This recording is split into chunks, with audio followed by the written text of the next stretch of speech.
Fala pessoal, tudo bem? Aqui é Fernando Mesquita, trazendo para você sempre o melhor das resenhas de livros neste país. Hoje a gente vai falar sobre um livro que é um livro muito importante e que se você procura se desenvolver, se você procura se comportar, pensar melhor, se você procura alcançar grandes coisas na sua vida, ele certamente vai ser de grande valia para você. O livro que a gente vai tratar hoje se chama A Lei do Triunfo e foi escrito por Napoleão Hill. Napoleão Hill, se você se lembra, escreveu um dos 3 livros que mudaram a minha vida.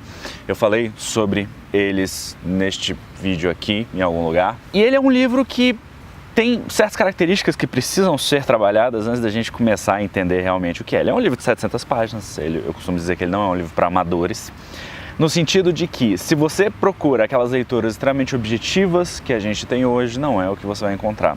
O que você vai encontrar é um estilo de um século atrás. Esse livro levou 25 anos para ser escrito, segundo o próprio autor, e ele foi concebido na forma de um curso com 16 lições, em que cada uma delas vai trabalhar um elemento fundamental na personalidade e no comportamento das pessoas para que elas possam ter triunfo, que na concepção do autor é um complexo de realização financeira, realização pessoal, realização interpessoal dentro de um grupo, dentro de uma sociedade.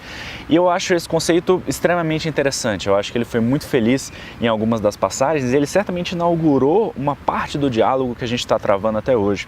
Napoleão Hill foi certamente um dos escritores mais importantes dos últimos 200 anos no campo de desenvolvimento pessoal e ele começou essa disciplina de uma forma muito intensa, trazendo muitas pesquisas, contando muitos casos, mostrando muito como que a sociedade funcionava na época e como que isso poderia ser utilizado a seu favor para que você alcançasse aquilo que você quisesse. O que a gente tem que prestar muita atenção é que esse livro é retrato da época dele. Todos nós, eu acho que somos retratos da nossa época. Então, certas passagens são extremamente machistas, certas passagens são muito racistas, então a gente precisa tirar isso do caminho, a gente precisa ignorar isso e entender esse livro como resultado do tempo dele. Eu acho que essas passagens, embora hoje fossem absolutamente condenáveis, elas não tiram o mérito das boas coisas que ele escreveu. Se você me acompanha no Instagram, você sabe que muitas das vezes eu coloco lá vários trechos de livros que eu tô lendo, trechos que eu achei interessantes e que podem ajudar a gente. Então esses trechos eles foram muito bem recebidos pelas pessoas, a despeito de todos os pequenos defeitos que esse livro tem, que infelizmente acabam dificultando a leitura. Esse livro, inclusive, ele é uma ferramenta legal para a gente poder pensar em termos de estratégia de leitura. O que eu sempre digo para as pessoas é, você não precisa necessariamente ler 100% do livro. Nesse caso, por exemplo, tem muitas das partes em que ele começa a falar do éter, dos fluidos que permeiam o mundo e por onde os nossos pensamentos fluem, telepatia.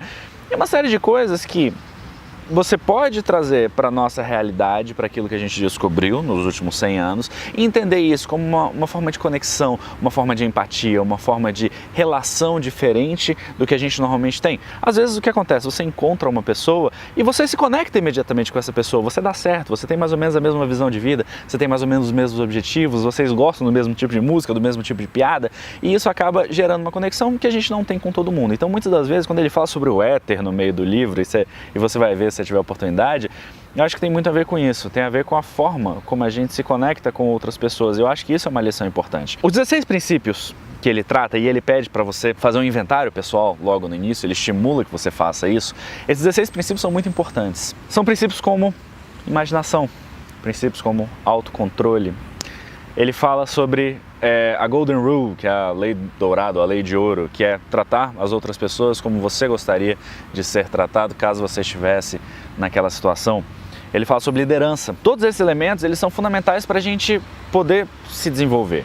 Para quem que é esse livro? Esse livro ele serve muito bem para aquelas pessoas que às vezes estão começando na jornada de desenvolvimento pessoal, para aquelas pessoas que já começaram a se desenvolver e estão querendo se aprofundar, estão querendo conhecer as bases, estão querendo conhecer de onde que veio tudo isso e quais são os princípios mais importantes. Esse é um livro de 700 páginas, muito do que ele disse ali é o que os autores hoje usam como base para os seus livros. Então o autor às vezes pega um elemento daqueles, um parágrafo daqueles e consegue escrever um livro, às vezes 120, 150 páginas. Então é um livro muito rico em termos de comportamentos, em termos de mudança, em termos de reflexões para você. Eu li esse livro com um caderno do lado porque ao longo da leitura ele foi me gerando várias ideias e foram ideias muito positivas, que muitas vezes não estavam relacionadas ao conteúdo essencialmente. Mas uma das vantagens da leitura, e eu gosto muito de dizer isso para você, é a possibilidade que essa leitura tem de transportar a gente para o livro e do livro para a nossa realidade. E a partir daí a gente consegue construir uma realidade muito melhor, porque você tem ideias, você coloca essas ideias em prática, a sua vida melhora e a partir daí você recomeça o ciclo. Por isso que eu digo para as pessoas, nunca parem de ler. As grandes realizações da minha vida, as coisas que eu conquistei, a maioria delas foi conquistada por meio da leitura. E essa leitura do Napoleon Hill, ele consegue mostrar para você por que isso é importante, por que você deveria fazer, qual que é exatamente aquele caminho que você vai percorrer para você chegar onde você quer. E ele te ajuda ao longo do tempo a imaginar um futuro diferente. A maioria dos livros de não ficção pode ser sumarizada em alguns pontos, então eu poderia simplesmente pegar essas 16 lições que ele traz, colocar em termos de pontos, colocar uns 4 ou 5 bullet points ali para te mostrar quais são os assuntos mais importantes, mas eu acho que não é isso. A construção do livro, a construção do argumento é o processo mais rico que a gente tem. É quando a gente tem realmente a oportunidade de ver como é que estão os nossos pensamentos e de entrar na cabeça do autor para ver como que ele chegou àquela conclusão que ele chegou. Esse processo, quando ele encaminha a gente para as conclusões, é quando ele consegue realmente comprar a nossa visão, a nossa atenção e a partir daí mostrar para a gente por que ele chegou até aquilo. Uma vez que a gente entenda isso, aceitar e agir de acordo depende de nós. Uma coisa que o Napoleon Hill fala é que o conhecimento, ele é poder em potencial. O que isso significa? Que uma vez que você saiba alguma coisa, se você exerce esse conhecimento, se você exerce esse aprendizado que você teve, você tem poder. Você tem poder de transformar a sua vida, você tem poder de transformar a vida da sociedade onde você está, transformar a vida das pessoas que estão próximas de você. E o livro fala muito sobre pessoas, afinal de contas, é por meio delas e para elas que a gente vive. A gente vive por meio de associações, a gente vive para pessoas que a gente ama e que a gente quer ver bem. Então, se você tem um conhecimento e você não aplica, esse poder que você tem, ele não existe. Mas a partir do momento que você tem esse conhecimento e você aplica esse conhecimento vira poder real, não potencial. Então, tudo que a gente conversa aqui é muito importante que você coloque em prática. É muito importante que você pense, como é que eu posso ser uma pessoa mais criativa? Como é que eu posso ter autocontrole? A parte do autocontrole foi uma parte muito interessante para mim, porque é uma coisa que eu me vi tendo que desenvolver. E eu acho que você ter essa visão, essa autocrítica de imaginar, poxa, o que está me faltando? O que poderia ser diferente? O que precisa ser diferente para eu conseguir as coisas que eu quero? E quando você vê exemplo de pessoas extremamente bem-sucedidas, você vê qual que é aquela pontuação daquela característica naquela pessoa, você tem a possibilidade de agir diferente. E por meio das ações diferentes, a gente consegue resultados diferentes. E esses resultados diferentes, eles vão nos levar ao próximo nível, onde tudo recomeça. Então eu espero que você tenha a oportunidade de ler. Ele é um livro que você tem que ignorar algumas partes, que você tem que procurar ele, mas quando você tira o ouro ali de dentro, você vai perceber que ele é um livro muito interessante e que muitos daqueles princípios realmente podem transformar a sua vida, caso você consiga colocar aquilo em prática. Eu gravei um podcast com o Gerson Aragão, o link vai estar aqui embaixo e talvez aqui nos cards, então não deixe de conferir, é uma enorme satisfação poder conversar com você sempre. Se você gostou, deixe seu like aqui, inscreva-se no canal e a gente se vê na nossa próxima oportunidade. Até lá!